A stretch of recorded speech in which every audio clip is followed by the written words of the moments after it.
Welcome to Franchising Brand Stories. I hope you're all doing well. Franchising Brand Stories is where we get to hear what's under the hat of some of the top franchising brands in the UK and in the world. And today is absolutely no exception. In fact, we end season one, and yes, I'm referring it to this as seasons or series. Let's see, with an amazing pair of guests. But before I introduce you to Tim and Nigel, I'd like to read a little thing here. Flying high in franchising, little clue on the brand. Meet Tim and Nigel's? Meet Tim and Nigel, founders of easyStorage franchise, joining us live. They share their journey into franchising, what it's like to be a member of the famous Easy brand family, and how their no frills approach to self-storage is making the market and franchising industry by storm. So we begin with chapter one. This is always separated out into three chapters. Chapter one is where we're at now. Chapter two, we go back in time. And chapter three is where we're going in the future. So I'd like to start with chapter one. In case people don't know, and I'm sure most people do, what is easyStorage and where are you at right now? Shall I take that? Yeah, go for it. So easyStorage is a value proposition for storage. It sort of really does what it says on the tin. Where we are at the moment is we're pretty far into our goal, which is to become the go-to brand for storage. And that is by making it an affordable lifestyle choice for our customers. So currently we cover about 85% of the UK in terms of postcode. We've got three main offerings, which is easyPod, which is our mobile self-storage offering. We've got Easy Container, which is our walk-in or drive-up external self-storage offering, and then Buy the Box, which is a sort of entry-level, sort of just single unit box side. So we've got all of those in place. We've got a very good product market fit, with the brand, price point, and the way that it's being offered. And I think we're very well poised to now really fill in the rest of the UK, and then just to expand on what we've built. So that's really where we are now. We've got a lot of tech in our business, which has been built iteratively, if that's the right word. You do me. We're very proud of that. And that is giving us, a platform in more ways than one to really now scale. So we've just literally finished, just before we started this call, a senior leadership team, which was basically setting up the next scene for scaling. So we're all about scale now. Fantastic. That's a fantastic description of who you are and where you are now. I really appreciate that. Just in case you've just joined us today, this is Franchising Brand Stories, and we are talking to the lovely Tim and Nigel from easyStorage. If you would like to get involved in the show and make a comment live, we would be very pleased to have you here. This is a live stream and it relies very much on people's comments and to understand these stories. With that in mind, I'd just like to recognize a few people who have joined us here today. We have the wonderful Natalia. Great to have you here. We have the ever wise Simon Wise. We've got Tim here. Tim Morris, good to have you with us, Tim. And we have Martin here. That's fantastic. So we've got a couple of questions already come in. I would also like to say that next week, if you're enjoying this, 5:15 next week, we are going to have a lovely recap of all of the shows so far in season 1 before we have a little break of just 1 week. And then we're back on it 16th of May. And there's going to be a very, very good guest there. So join us on the 16th of May. And scan the QR code. This gives you the full recap of today. So let's have a little look. Let's take a comment here from Simon as we begin chapter 2. And chapter 2 really is taking us back to where it all began. So before we get into these comments, perhaps give us a sort of sense of where easyStorage began and some of the stories around that. You pick that up, Tim, and then let me say we met. We'll go in. All right. How it started was, I mean, my background has been storage for 30 years, storage and logistics. So I've been involved, as I say, with storage for a long time. It's such a fantastic business with its recurring revenue stream. It becomes an annuity. And I was away in Hong Kong and in Russia and Central and Eastern Europe for 19 years. So when I came back, I sold 2 businesses. And when I came back, storage was something I wanted to continue. But a lot of the storage models, especially with the business archive model, which I built out in Central and Eastern Europe, were pretty mature. So I looked at the personal storage space, sort of the walk-ins, what I call the big box walk-ins, be it big yellow access, SureGuard, safe store or whatever, and looked at the market, and the market was tiny. It was sort of 750 million pounds, and I had to double check that quite a lot. And it was 750 million pounds, whereas in America it was 42 billion at the time. So basically there was a huge discrepancy. So set about looking at why that was. And it came down to a fundamental fact that in America, the average price was about $90 per month per customer. And in the UK, it was £190. And in London, it was £360. So it was much larger price. So the consequence of that was that in America, they were using it as a lifestyle choice. And what I mean by that is that it was an ongoing thing. They'd have a gym membership, a cable membership, a mobile membership, and a subscription to self-storage. Whereas in the UK, because it was that much more expensive, it was an event-driven thing. So people would use it only when they had to, and they'd get out as quickly as they could. So I sort of thought, okay, there's a way of expanding the market by reducing the cost. So very much like the low-cost airlines, typically, or more particularly easyJet did. They reduced the price point, which made it a lifestyle choice, so people stayed for longer. So that was the concept where it first came up, and it was a very quick conversation with Stelios. So I approached Stelios and asked him why he hadn't done easyStorage, because for me the product brand fit is just there. You've got flights, you've got hotels. Storage, I would have said, is the next one. And, I'm pleased to say over the last 6-7 years, that has proven to be the case. We have reduced the price by doing it. And we've expanded the market, and the average length of stay has been there. So that was the first bit. But it was sort of, okay, then how do we make that a national brand? Because right from the beginning, I wanted it to be a big thing, wanted it to be a market leading thing. And for those that have just joined, our mission is to become the go-to brand for storage by making it an affordable lifestyle choice for our customers. So the idea for that was to roll it out as a franchise.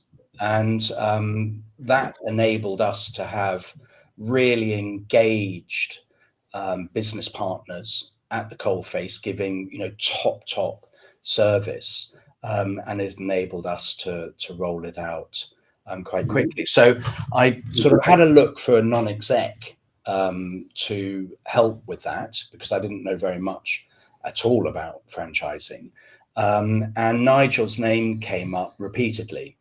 So I looked at his CV and I thought, he's probably not even going to take the meeting, let alone anything else, because of his pedigree. I'm sure a lot of people know Nigel have been involved in franchise for a very long time.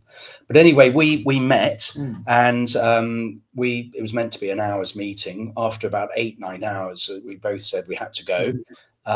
We said, look, let's reschedule. And we met, I think, a couple of days later. And after another 2 or 3 hours, I said, look, clearly we're getting on well. Clearly we could talk forever, and there's a lot to cover. Will you be a non-exec? And he said, no, I won't. So I was like, so anyway, I'll let Nigel. I mean, what became very clear to me, and when we talked a lot, and what was very evident was Tim didn't need someone to sort of tell him how to go about it. He needed someone to do it. And I think that realization had occurred during the conversation with Tim, that he realized actually franchising was a lot more complicated and a lot more involved than perhaps he'd originally considered. So, I said, no. I said, you need somebody to do it. And he said, do you know anybody? And I said, well, funny enough. And he said, well, you wouldn't be interested. And I said, well, actually, I would be very much interested. So Tim said, well, what does that look like? And I said, well, I'm not going to answer that on the spot. Give me 24 hours. And I came back to him the next day and said, that's what it looks like. And we shook hands. So that's brilliant. And what you were saying there about the fact that, you started to have this conversation, and, it was hours and hours and hours later. And it's really clear watching the two of you, how well you get on with each other. And there's a real sort of attitude and spirit of fun around the brand, and it really comes across, and I think that's fantastic. I've got to say, I've got to ask, how did you know Stelios, and how did that relationship form, and what was the sort of the beginning of that? Because it's such an iconic and incredible brand, and that's not just because my favorite color is orange, but the fact is, I didn't know him, and it was one of these chance meetings. I'd been thinking about easyStorage, and I had been thinking about it as easyStorage. It wasn't a storage company that I was thinking of a brand. I thought there was only one brand that can really deliver on what we are providing, and it's, when you saw a building or a van or a container and it says easyStorage, you don't need to sort of think about what do they do. It's well priced, good service storage. So you're halfway there. Well, you're more than halfway there. So I always had this in my mind. And I was an enterprise fellow at the Princess Trust for many years, for about 12 years, and which is an amazing organization. It's absolutely phenomenal. And one of the things they did is we spoke to people needing help and inspiration and whatever, but also we had business owners come in and talk to us as enterprise fellows to discuss any number of things. And when I was thinking, I've got to do this, I got an email from the Princess Trust saying that Stelios was going to be giving a talk, and would I like to go? So of course, I went. And straight after the thing, I just went up to him and said, Stelios, why haven't you done storage? It's such a natural fit. You've done all sorts of other, some of them great brand fits. I mean, he'll probably kill me for saying, but others perhaps I wouldn't have said were such a good brand fit. But storage for me, after the flight, aeroplanes and hotels, was the natural fit. And he said that there wasn't something, he hadn't met a business partner, because we all work in the same way. Stelios owns the brand, even with easyJet. And then we are all business operators underneath that. So we work in exactly the same way as easyJet does and Easy Hotel does. Stelios owns the brand, and we're the operators of the business. And he said he hadn't met an operator that impressed him, and he hadn't met someone that spoke to his brand values. So I literally gave a 2-minute pitch on it, and he said, "Done, let's do it." And Wow. he invited me down to Monaco the next week, which is where he's based. And he said, "Bring a lawyer." And it's quite an interesting way of doing it. So I took an hour, and we literally sat in his boardroom for 2 days, overlooking Monaco Harbour. So, worse views. And he sits there, and it's like point one. And off we went, and we did a heads of terms. And at the end of that, shook hands and effectively wrote a check. And then it was like, shit, I better put a business plan together. So I had it in my head, and I knew that it was going to work. And then find a partner who's going to help me deliver it, and put all the other things together. So, I mean, that was literally how it all came about. Amazing. What an incredible story of opportunity as well. You see an opportunity, and and you do your absolute best with it. And franchising is all about opportunities and making the best of those opportunities. And just what a lovely story. I can picture it in my mind, the yacht in Monaco. Yeah. What a story. It's interesting. I mean, you say that because I'm actually doing a speech in a few weeks' time, and success equals opportunity meeting a prepared mind is the theme of it for me. And this was a typical example of that, because I knew storage and logistics. Nigel knew franchise.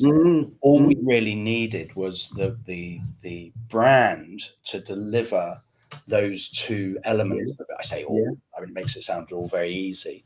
And that's very good. But that's why I was so ready. I mean, I had it all in my mind. And I've been in the business enough to know that it was there. And yeah. That's fantastic. Before we continue, just we've got a few questions come in from some of our wonderful audience. So I want to recognize a few of these, and then we're going to pick out a good one. So let's have a look. We've got Simon Wise has come in with a question about advantages over your competitors. We're definitely going to get to that one. That's a great one. We've got Martin who's come in with thoughts about the BFA. Another great question, and something that we're going to come to as well. And we have a good comment here from Charlie, all about, again, I suppose, that sort of advantage over your competitors. Now, we're going to bring up these questions and get to these very quickly. Before we do, I'd just like to ask you, why did you choose franchising as your growth model within the business?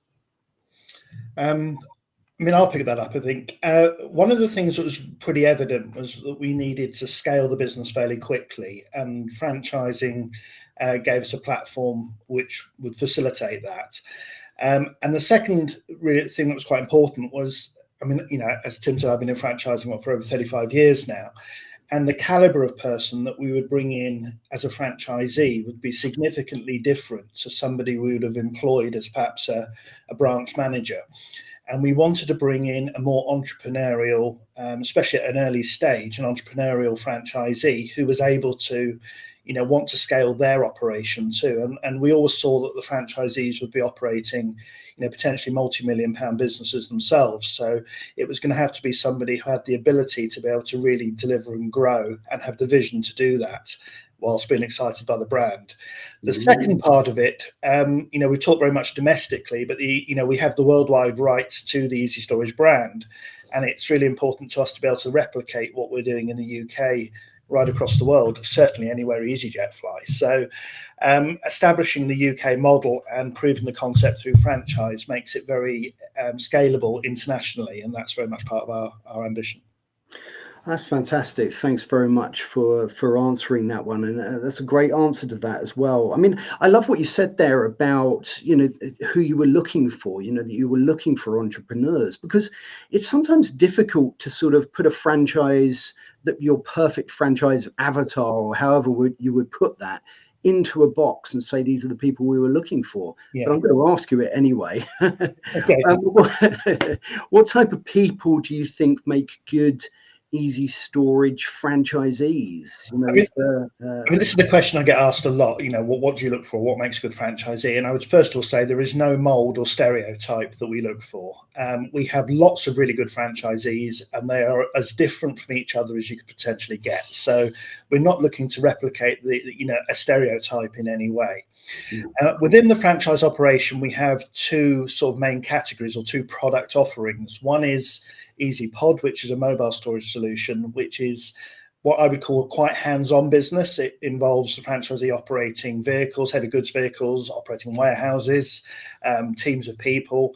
There's a lot of logistics involved, and that's very much a full-on business. And on the other side of it, with Easy Container, that's what I call light touch. So that is a business that needs minimal input, although the input's very important from the franchisee, but it's designed to be run alongside other businesses. So they would tend to be multi-site operators. They've probably got other types of franchise, and they're looking just to diversify, sometimes out of the food sector or QSR sector, but they're looking for something a little bit different. So the franchisees that we have very much fall into, depending on which camp, are they sort of more hands-on, sleeves rolled up, or are they looking for something really to complement an estate of other franchises that they're operating? And that's quite different. So let me just start by talking about the pods business, or the mobile storage, easyPod. Again, quite a mix of people, but I tell you what I love is where we've got quite a few father and son teams. Oh, wow. And in fact, it depends how you measure success, but we've got a great success story just north of London with a father and son team. And they set up the franchise because they wanted to work together. They're perhaps more hands-on than a lot of our franchisees. They actually do drive the truck and go out and do the jobs and are very involved. They love working together. Dad set it up for something for his son to have in later life, and they obviously have a very close relationship because they are the heart and soul of that business, and that's lovely. But we've also got within that other businesses that are more of an investor sort of partner relationship, where perhaps you've got somebody that's set up or financed the business and they've brought in a partner.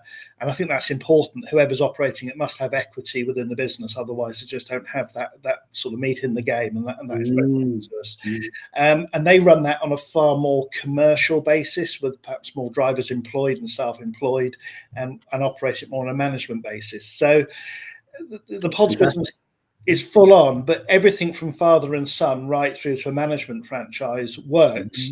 But obviously ambitions tend to be a little bit different, and we're very open to that. And there are advantages on both sides.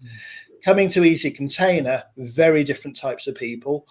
They tend to be more business people, more investors. A lot of people from the property sector, perhaps once upon a time would have been HMO investors or buy-to-lets. They understand the recurring revenue, because when we're letting container space, we're just letting, in essence, space. It's no different to a flat, except we don't get people ringing up in the middle of the night saying there's a leak coming through the ceiling or the boiler doesn't work. So it's less regulated, but still offers the same benefit of that recurring monthly revenue that you build on. And then once you've got one site full and you start opening your second site, your third site, and it builds that scale, and that becomes very attractive to that cohort. No, that's fantastic. I put that question up there briefly because I think you've just answered that one, actually, which is really good when you answer a question before it's asked. I love that. I love the fact that you've got this flexible offer that appeals to people that have different amounts of time that they can put into a business and have got different aspirations. I mean, for me, I think sort of part of the question is what characteristics, and I think, realistic expectations is top of the list. Somebody that's not coming into any business thinking it's going to be, really easy, excuse the pun, but running a business is hard work. Building a business is hard work, and they've got to have realistic expectations of what that involves, and understand that whatever we do as a franchisor doesn't mitigate every potential challenge that the world might throw at us. So realistic. prepared to work hard is so important. You know, we're not, this isn't, I talk about the baking the cake analogy when I'm talking to new candidates, and it's, you know, very much we will supply the ingredients, we'll give you the recipe, we'll even give you the tin, but we won't bake the cake for you. You've got to actually make the cake. And that analogy is, you know, we can put the infrastructure in place, but if you don't get out of bed in the morning and actually go and do what's required to deliver the model, then it's not going to be successful. So committed, hard work, longer term vision, but you know, they're all really, really key to us. Fantastic. I like that. I mean, I'm going to use the analogy of easy. You know, things are easy when they're done right.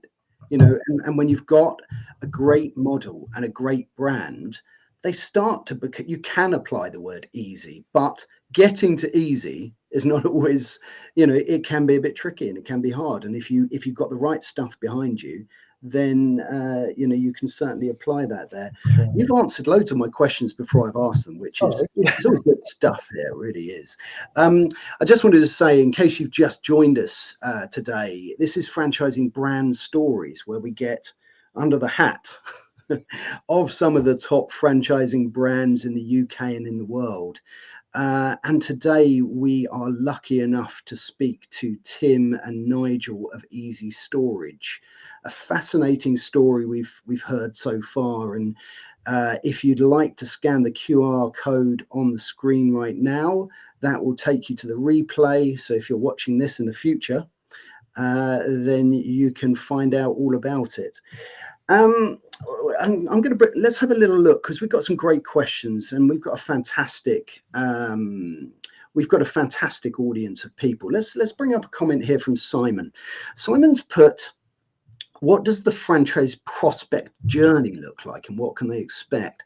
So, you know, the point where someone makes an inquiry to easyStorage, and, you know, what does that sort of look like up to the point, you know, jointly a decision is made? It's a journey of two halves, really. I mean, we're fortunate enough to generate a huge amount of interest and inquiries. I mean, at the recent International Franchise Exhibition, we had 280 people register to attend Discovery Days at one exhibition, which is just crazy. In fact, tomorrow we've got the first one with 53, you know, candidates attending. So first is, you don't realise Simon Chicken are charging more next year. Now you've said he did say that. We should have put French shaders this year, so we were doing pretty well. So that's fantastic. But, you know, from that, clearly, you know, there is a certain process of filter that we will go through. So the first thing that we'll do is we will give them as much information as possible for them to say, is this the right opportunity for me? So at the initial stage, I'm not too concerned about learning about them, because there's just too many of them. So we'll do a discovery day. I say day, it's more like 4 hours. They'll come to head office, and it's predominantly made up of a number of presentations by different members of the team and a bit of a tour of the facility, and just get to know us, who we are as business people. I deliver that, and Tim often is there as well. So, you know, we're not just sort of delegating that to colleagues in the team. It's about actually sort of talking to us about who we are as people, what we stand for, and what the business is all about. What your story is, yeah? Yeah, and we tell the story very similar to the one, you know, Tim told initially. So I think it's important that people understand where we're coming from, but also where we're going, and who we are as individuals. After that, we will then do a one-on-one interview, or I don't tend to call it an interview because it's not a job, but a one-on-one meeting where, you know, I'll spend generally 2 to 3 hours with the candidate, and that's my opportunity now at that point. So we slightly role reverse, and now it's about me getting to know a little bit about them. You know, what are their ambitions? What are their what's their background? How does that fit with what we're doing? So it's a really, you know, we use the word discovery at the beginning, but now this is my turn to sort of understand, you know, a little bit about who we're dealing with. In the past, I've used psychometric tests. I don't particularly rely on anything like that. I think psychometric tests are pretty good for prompting questions that you might want to explore when talking to somebody, but we would never select or deselect a candidate based on something like that. And of course, we'll get them to complete an application form, which is just about data gathering of the basics of their sort of financial position and that sort of thing. Now, this is really where the journey starts to split, because if it's a container franchise, therefore low touch, then the key to that opening that franchise is about finding the right site, and that can be a long process because we've got to find the land, we've got to find an acre of appropriate land with appropriate planning. So we have a team of people that will do that and work with the candidates, and sometimes the candidates got land or they'll bring ideas to us, but it's about working with them to see whether we can get the right fit to the right kind of investment, the scale of investment, the location of that site. So we progressed quite a few of those, and really that's exploration. What's great with that process, it's quite a long process, and that's part of managing expectations at the beginning, but what's really good with the process is we get to know the people really well, and you can straight away see those candidates that are very proactive and are really sort of working to find a site, to those who are sat back waiting for us to do everything, and that's absolutely quite an indicator. Once we get the site, then we go into a business planning phase, and it's looking at the economics and the numbers and the investment and everything else. And we'll work with one of our business planning partners. They'll produce a business plan, and then the candidate has to come back to us and present it. And that's okay. That's really, and they present to a board. It's not also all of our board, but it's key stakeholders within the business. And what we're looking for is, do they understand the numbers of their business and the SWOT and everything else that they've done? So, business plan's great, but do you really understand, or has someone else just prepared this for you, given it to you, and you say, here's my plan? So what we're really looking for is an understanding of the plan, and then to challenge that. And one of the risk factors for us is overtrading. So if someone goes ahead of plan, that can have an equal impact on cash flow as if someone underperforms plans. So have you considered what happens if the business, because we tend to be pretty conservative with the numbers we put forward, if you do double that, what does that actually mean for cash flow, and can you support that, etc. in the business? So that's great. Stressing it kind of both ways. So it's a long process. There's a natural attrition as we go through it. Some people just will fall off the wagon on the way, and that's just part of the process. And then we'll end up, last year we did 160 candidates at the International Franchise Show that came through registered. We saw around 100 of them at discovery events. And we eventually signed contracts with 37 or 38, one new one this week, but 38 of them, signed to proceed. So, we expect an attrition along the way. I think that's great. And what really stood out for me there is that you take time to get to know people. Yeah. And it's so important. Those numbers part of it and the presentation come later. What's happening first is you're getting to know, you're seeing whether you're aligned, and it's so important. It's a trust journey. It always is a trust journey, and getting to know one another is really important. I also like the fact that the franchisees have to do a presentation. It's not a one-way thing. It's a partnership of and the fact that they've then got to present something to you, you've done a lot of presenting to them. I love that. I think that's a great thing to do. But we've got a fair few more comments here. Let's have a look at a few. Let's briefly look at something here from Nick. He does psychometric testing, actually, and it was interesting that you mentioned it, because as part of a mixture of things, it can be useful for certain elements in the in the recruitment process.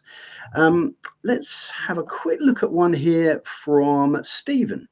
Stephen's he's the CEO and founder of Plan Burrito. How important is location of a storage site? That's a good question.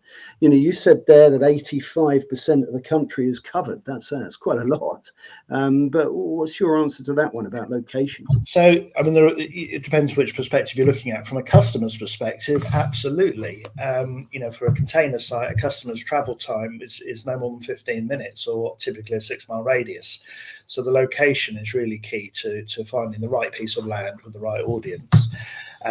For our mobile storage business, it's less so important because we're going to them. So our franchisees who operate huge territories of around 600,000 dwellings. It's measured on households. So, they can cover multiple counties as part of the territory, because the customer doesn't have to go anywhere. Their storage provider's on their front drive. So it's, distance is irrelevant.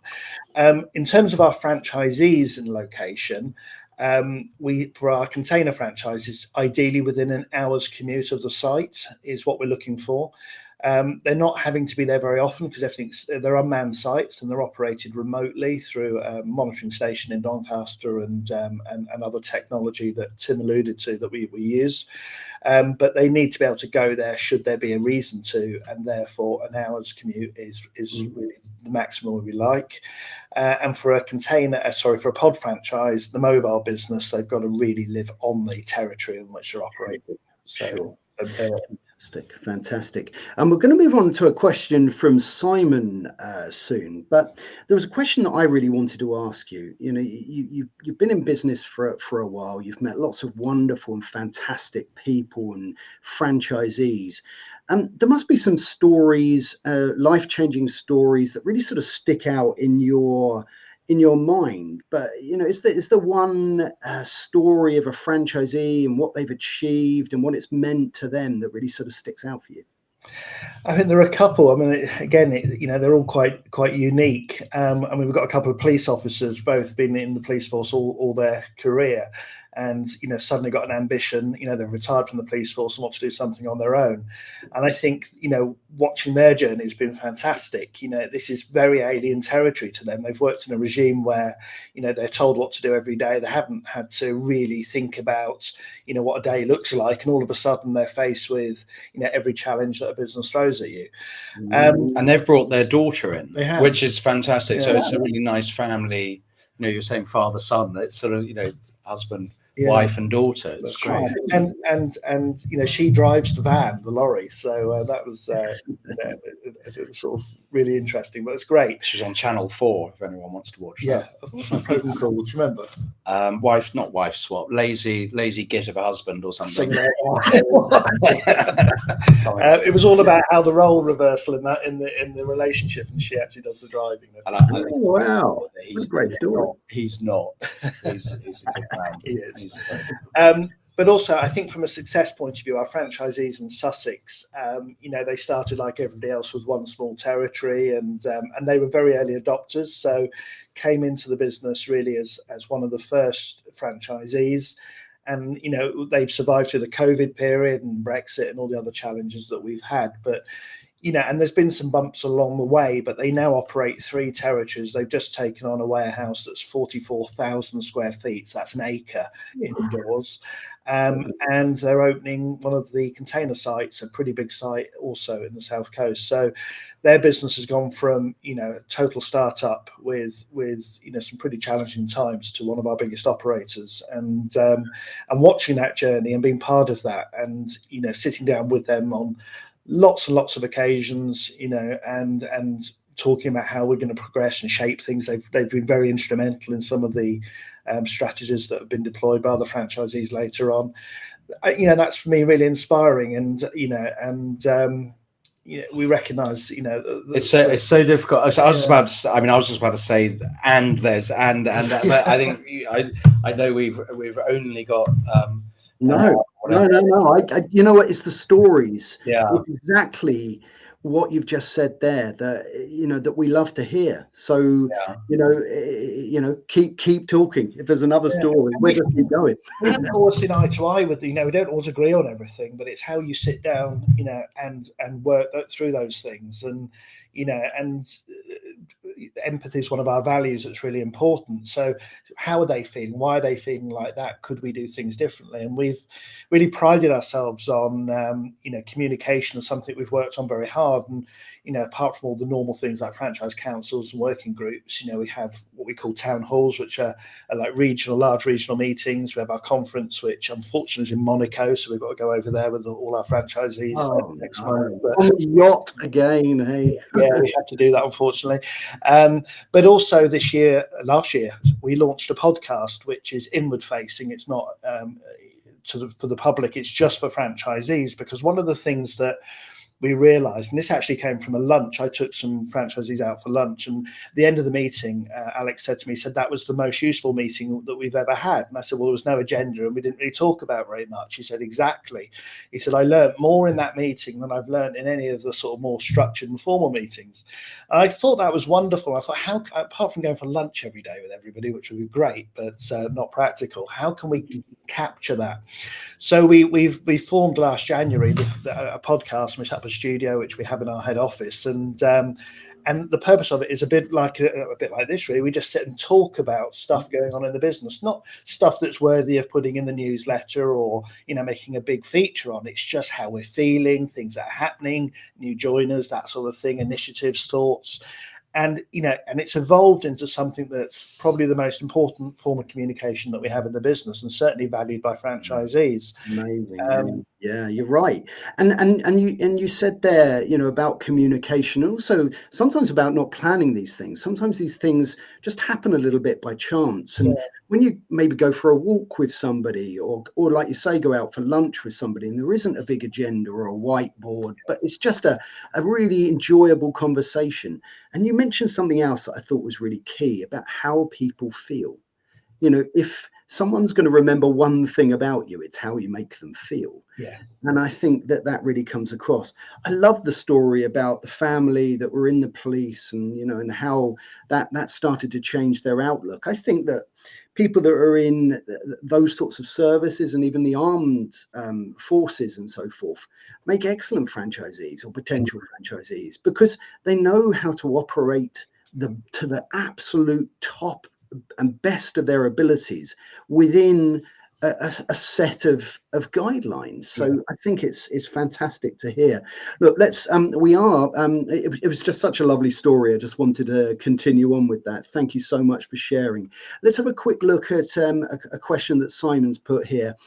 What will franchisees experience in the initial training? I mean, we've gone through a few of these things, but, you know, when you're just starting, what sort of training do you offer? So the franchisees have to initially attend a week's residential course, so which is pretty intense. So it covers every aspect of running the business. So a lot of it's very classroom based, although there is some practical work involved. But it's really about understanding the systems and a lot of the legal compliance that we have, especially around operating heavy goods vehicles. But it's fun. We try to make it fun. We make it as interactive as possible. We threaten them with an exam at the end of it, which keeps them focused.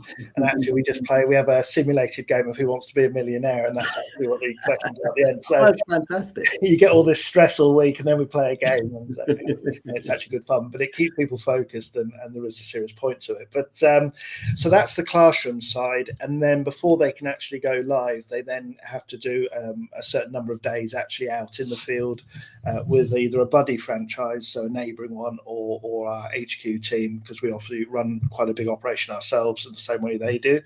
So they get to actually go out and see it all in practice and put it into practice themselves. And even if they're a management franchise, they have to put the kit on and roll up their sleeves and go out and do, you know, a number of shifts on the truck and really experience everything firsthand, and that's really important.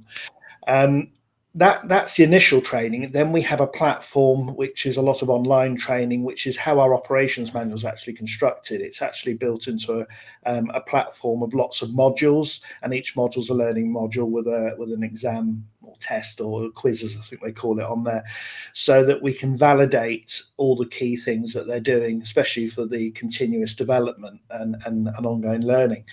And that's been really, really popular because, again, it's a flexible way of working. It's very interactive. There's lots of video content, and they're very short, bite-sized modules, and then they're validated with, I say, the quiz at the end, and that's really good for ongoing.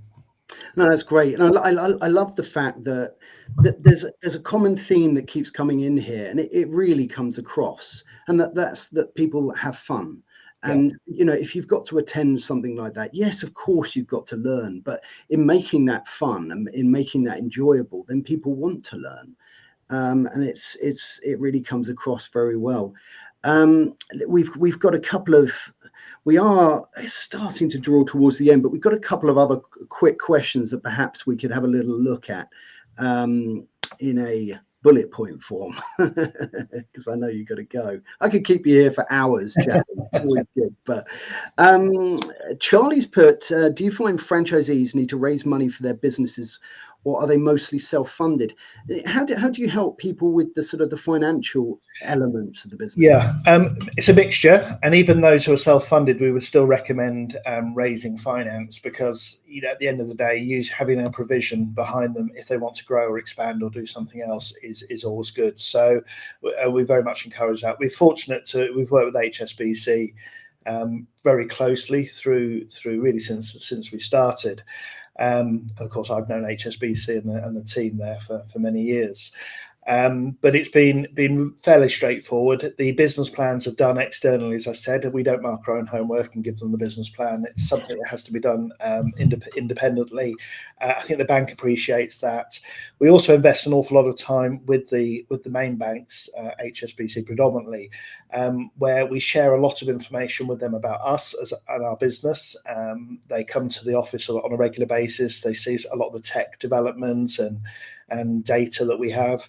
And I think that all helps in understanding who we are as a business. And I think that's important. If someone's going to approach the bank for funding, that the bank has a really deep understanding of who the franchisor is.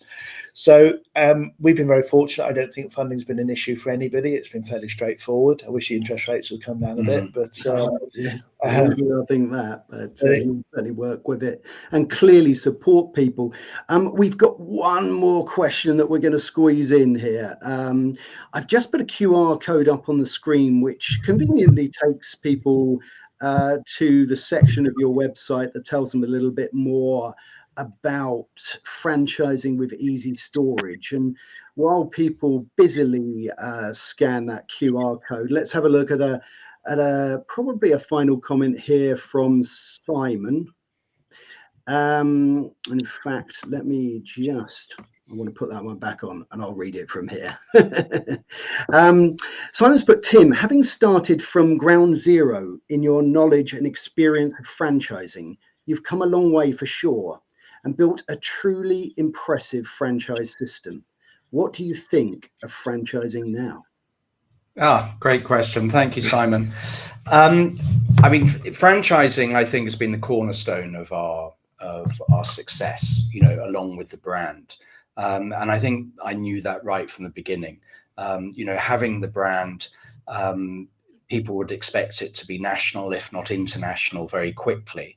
And you can't create a go-to brand unless you have spread, and geographical spread. So building that out quickly as an own operation, we wouldn't have the quality operator. Nigel said it earlier, the people actually delivering the service. So that, I think, is instrumental to our success, and we acknowledge that all the way. The other thing is, these are very bright, motivated people, and we get a lot of collaboration and suggestions and feedback. It is a system that we're franchising, so we're not going to change at whim, but we have had some fundamental changes because of the franchise input, and it's wonderful. It really is lovely working with these guys, as a team, and having the franchise team, and meeting with the franchisees. So I think, the answer is I love it. I think it's been a cornerstone of our success. Oh, that's fantastic. Thank you so much. In case you have just joined us towards the end, this is Franchising Brand Stories, and we are talking to Tim and Nigel from easyStorage, as you can see by the screen right now. And it's been a fantastic and insightful conversation. If people would like to catch the replay, if you're looking at this in the future, then scan the little QR code in the top left-hand side of the screen. And if you'd like to find out a little bit more about easyStorage, scan the big one that's sitting there at the bottom. So we're going to finish now with chapter 3. And chapter 3 really is all about the future, and what plans that you've got and exciting things coming up with easyStorage in the future. So perhaps you could give us some insights and some exclusives as to what's coming up for easyStorage in the coming months and years. you want to take that? Well, I mean, there are sort of three sides. I mean, one is our pod business, the Easy Pod mobile storage. We're very excited about growing out. So we've got a very big geographical spread now. We've got everything in place to support the franchisees building their territories out. So that's a very, very big focus for us. The containers is, we've got a huge amount of interest. And I think safe to say one of the main reasons why we've got so much interest in the containers is because the pod franchise is pretty much covered. We have got 2 or 3, I think Newcastle, where else are we? Edinburgh, Newcastle, are pretty much the only places left. So containers, we're getting a lot of traction from customers. The other thing we're launching, we have the rights to the brand Easy Van, which isn't going to be a separate franchise, but it is going to be added on to Easy Pod, which basically is 3 sides of a triangle of the types of service that they need. And I think, as always, and we always say tech is at the heart of everything we do. We've got some great innovations. We're on version 2 of Vault, which is our proprietary software, and we're going to continue investing in that heavily. And that helps us manage the franchisees in an efficient way. And it also enables the franchisees to manage their businesses in a very efficient way. So that's a very key part of us. What else, Nigel? I mean, just going back to Vault, it became very clear when we launched, because I was trying to run about 20 different spreadsheets, and there was no software out there that actually did what we needed to do. So, we took the decision at a very early stage that we would develop our own platform, and we're now sort of 5 years into that development, and it's pretty slick. Still a long way to go, and it's quite exciting. I mean, AI now is playing a big part in our business. We're using AI in quite a few ways. And some of the things that we've been developing on that in the last 6 months are really exciting. We can't say too much at this point, but AI is definitely playing a big part in the future. International, very high on our agenda. So we are having some early talks in some European countries at the moment, but really looking forward, perhaps really starting from next year, to accelerate the rollout of our international offer. Yeah, and someone who can help you get about internationally, don't you? Get a few flights and a few hotels. We'll have to stay in easy hotels. That's the problem. Well, of course, good. Look, that's fantastic. We are now have come to the end. If there is any final thoughts that you would like to share before I talk about what's coming up next week. I just want to quickly, I saw a question pop up and I just wanted to answer it very, very quickly. And that's what I think of the BFA. I'd love to put that question up. Let's put it up right now. There we go. Okay, so I don't know who asked that, but it's a good question. And I think the BFA are absolutely, pinnacle in franchising in the UK and do a fantastic job. I've been in, as I've said, franchising for over 35 years and always been part of the BFA and work with them quite closely. And I think the work they do is wonderful. I think, as an organisation, they really pull together the industry. And I think that's really important. A lot of the contacts I have and a lot of people I've met over the years are all down to events held through the BFA, and also the celebration of success, with our franchisees through the awards and things like that. So I'm a big advocate of the BFA. I think they not necessarily always perfect, but play a very important role. Exactly. Just wanted to add that. Perfect. A great way to end. A fantastic organisation that the BFA is, and a wonderful brand. And I've really enjoyed hearing the brand story from the two of you. I want to thank you so much for your time today. I really, really appreciate it. It's been a fantastic episode. And I also want to thank everyone who's taken their time to be with us live today. This live stream is what it is because of the people that come here. It becomes a different story every time we hear it. So I want to say a huge thank you to you all for taking your time to be here. So just quickly before we end, next week, next Tuesday on the Franchise Show, our sister show, we have the YouTube sensation, Patrick Findano. and he's going to come on to talk about YouTube and also E2 visas in the USA. So that's going to be a great conversation to listen to. So join us 5:15 GMT, 12:15 EST next Tuesday. Now, as you know, we've come to the end of season 1 or series 1, whatever you prefer, of Franchising Brand Stories. And it's been a real honor to talk to some amazing brands. And we're really excited to be starting season 2. That's going to be happening on the 16th of May, because next week I'm flying off on an EasyJet plane, I will add. So really looking forward to season 2 as we get to hear what's under the hat of some amazing brands and some of the world's top franchising brands. And today was certainly no exception. So until next time, my friends, have an amazing week ahead, and take good care.